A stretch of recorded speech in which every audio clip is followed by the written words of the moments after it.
Hello everyone, welcome to channel learn with ease. आज का topic है अकाउंटिंग फॉर शेयर कैपिटल का, जिसमें हम सॉल्व करेंगे question number 95 and 96, chapter 8 TS Grewal की बुक से, class 12 accounts. Online sessions, online classes के लिए आप मुझे स्क्रीन पर दिए गए इस नंबर पर व्हाट्सएप कर सकते हो अपना नाम और क्लास। अगर आप टीएस ग्रेवाल के साथ साथ डीके गोयल बुक को फॉलो कर रहे हो तो चैनल की प्लेलिस्ट को क्लिक करो, आपको न्यू एडिशन के सॉल्यूशंस अपलोडेड मिलेंगे। साथ में ही कम्युनिटी सेक्शन में एमसीक्यूज मिलेंगे क्विज की फॉर्मेट में, और एमसीक्यूज के सॉल्यूशन शॉर्ट्स में। तो बहुत कुछ है चैनल पर, विजिट द चैनल। अच्छा लगे तो शेयर और सब्सक्राइब जरूर करना। क्वेश्चन में दिया है कि रतन लिमिटेड एक कंपनी है जिसने 1000 शेयर्स फोरफिट किए मतलब कैंसिल कर दिए। 10 रुपए का एक शेयर है, कैंसिल क्यों किए? क्योंकि शेयर होल्डर ने 2 रुपए फाइनल कॉल की पेमेंट नहीं की थी। 10 रुपए में से 2 रुपए की पेमेंट नहीं की तो कंपनी ने शेयर्स फॉरफिट कर दिए, कैंसिल कर दिए।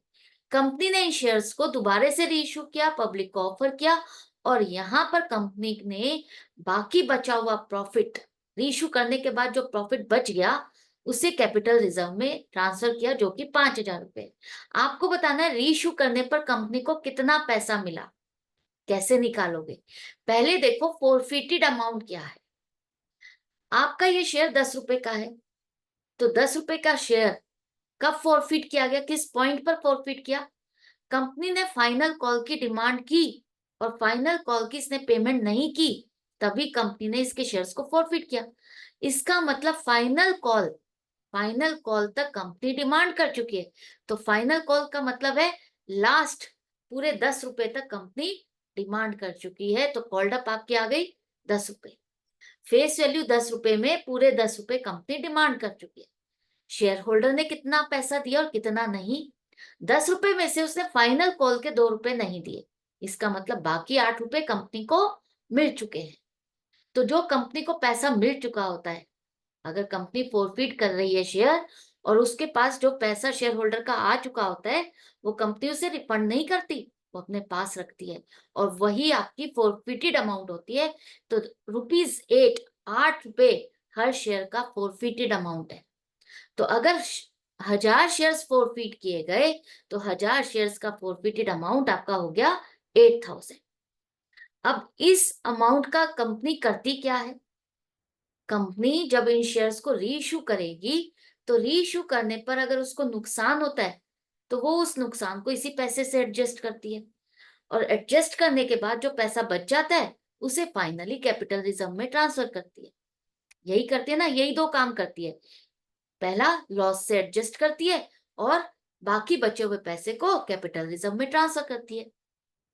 तो आपको इन दो काम में से एक काम का अमाउंट दिया हुआ है, जो कि है कैपिटल रिजर्व।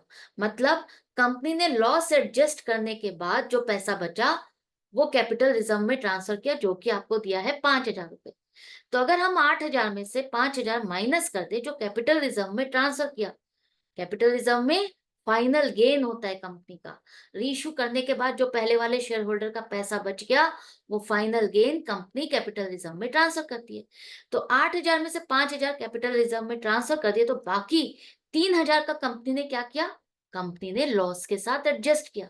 रीइश्यू करते हुए कंपनी को लॉस हुआ है, और उस लॉस को कंपनी ने पहले वाले शेयर होल्डर के पैसे के साथ एडजस्ट किया, जो कि 3,000 रुपए है। अब 1000 शेयर्स आपने रीइश्यू किए, 3,000 रुपए का लॉस हुआ, तो हर शेयर पर कितना लॉस हो गया? 3 रुपए का लॉस हुआ। अब 3 रुपए का लॉस हो रहा है, आपकी चीज कितने रुपए की है? 10 रुपए की। अगर 10 रुपए की चीज को आप 3 रुपए नुकसान के साथ बेचोगे तो इसका मतलब आपने उसे कितने में बेचा? 7 रुपए में बेचा। हम यहाँ पर फुल्ली पेड अप लेके चलेंगे, क्योंकि यहाँ पर कुछ नहीं लिखा कि कंपनी अपने शेयर को कितने अमाउंट से पेड अप ले रही है, क्या ले रही है, कुछ नहीं लिखा। तो आपको फुल्ली पेड अप लेके चलना है कि 1000 शेयर्स कंपनी ने as fully paid up reissue किए। 10 रुपए का शेयर बेचा है एज ये मान के कि अब 10 रुपए पूरे आ चुके हैं। मिल कंपनी को 7 रुपए रहे हैं, लेकिन कंपनी क्या कह रही है? ये माना जाएगा कि तुमसे 10 रुपए आ चुके हैं, हम फ्यूचर में तुमसे और पैसा नहीं डिमांड करेंगे।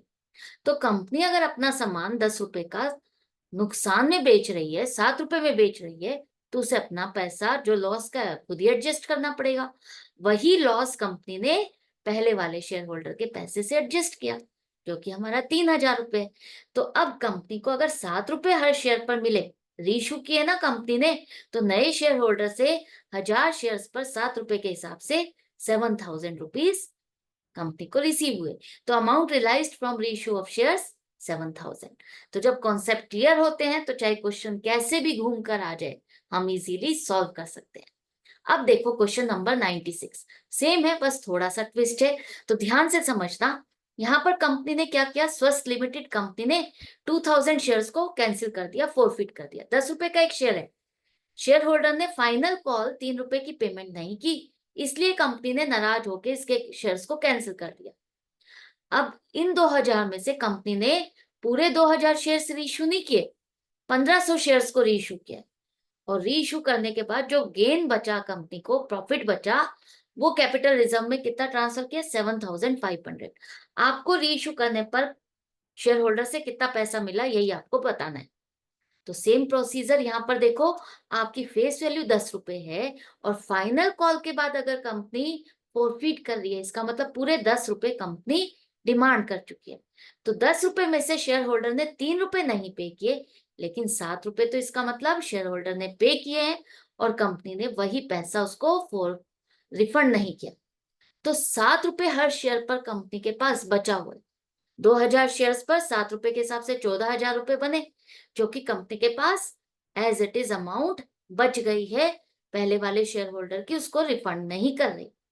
अब कंपनी ने अगर 2,000 में से 1,500 शेयर्स रीइश्यू किए हैं, तो हम यहाँ पर फोरफिटेड अमाउंट 2,000 शेयर्स की नहीं निकालेंगे, हम लेंगे 1,500 शेयर्स की। जितने शेयर्स कंपनी रीइश्यू करती है ना, आप उसी की फोरफिटेड अमाउंट लेते हो, क्योंकि उनकी कहानी पूरी होने वाली है कि इनको रीइश्यू करने के बाद जो लॉस हुआ, फायदा हुआ, वो फाइनल हो रहा है। जो शेयर्स रीइश्यू नहीं होते, उनकी अभी कहानी फाइनल नहीं होती, तो उनका फोरफिटेड अमाउंट वही रहता है फोरफिटेड शेयर अकाउंट में।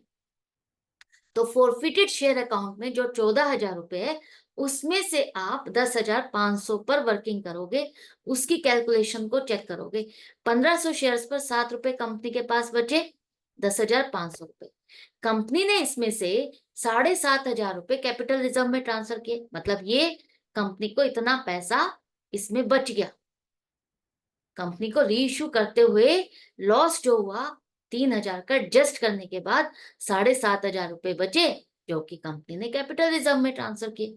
क्योंकि यही दो काम करती है कंपनी, जो पहले वाले शेयर होल्डर का पैसा बचता है या तो लॉस से एडजस्ट करती है और बाकी बचे हुए पैसे को कैपिटल रिजर्व में ट्रांसफर करती है। यही दो चीजें होती है।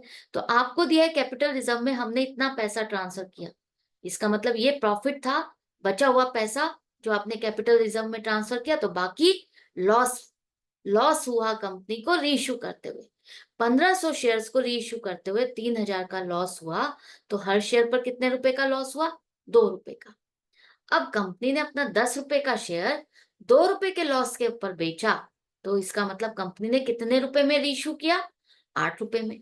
नहीं दिया यहाँ पर कि फुल्ली पेड अप दिया है या कितने रुपए का दिया है, तो आप फुल्ली पेड अप लेके चलोगे कि कंपनी ने 10 रुपए वाला शेयर 8 रुपए में दिया है, शेयर होल्डर को 8 रुपए में ये शेयर मिला। 10 रुपए वाली चीज शेयर होल्डर को 8 रुपए में मिली, तो उसके लिए तो फायदा हो गया, लेकिन कंपनी के लिए 2 रुपए का नुकसान है, क्योंकि उसने अपना 10 रुपए का सामान 8 रुपए में बेचा। तो कंपनी इस 2 रुपए के नुकसान को ही तो अपने पहले वाले शेयर होल्डर के पैसे से एडजस्ट करती है, और एडजस्ट करने के बाद बचे हुए पैसे को कैपिटल रिजर्व में ट्रांसफर करती है। आपसे पूछा गया है कि नए शेयर होल्डर से कितना पैसा मिला, तो 8 रुपए हर शेयर पर मिला, रेशियो प्राइस आपका 8 रुपए है, तो 8 रुपए 1,500 शेयर्स पर 12,000 रुपए आपको नए शेयर होल्डर से मिले। तो आई होप ये क्वेश्चन आपको अच्छे से समझ में आ गया है। यहाँ पर आपको 2,000 शेयर्स का फॉरफिटेड अमाउंट नहीं लेना, आपने जितने शेयर्स रीइश्यू किए हैं उतने शेयर्स का फॉरफिटेड अमाउंट लोगे, जो कि 10,500, और उसमें से कैपिटल रिजर्व एडजस्ट करने के बाद 3,000 का लॉस आप चेक करोगे, रीइश्यू करते हुए लॉस इतना हुआ, तो रीइश्यू प्राइस क्या होगी। आई होप आपको अच्छे से समझ में आ गया क्वेश्चन, डाउट नहीं रहना चाहिए, लेकिन अगर फिर भी है तो कमेंट सेक्शन में लिख करके पूछ सकते हो, अदरवाइज प्रैक्टिस के लिए मेरे साथ कनेक्टेड रहो, सीखते रहो, समझते रहो। हम मिलेंगे नेक्स्ट वीडियो में नेक्स्ट क्वेश्चन के साथ। Good bye. And take care.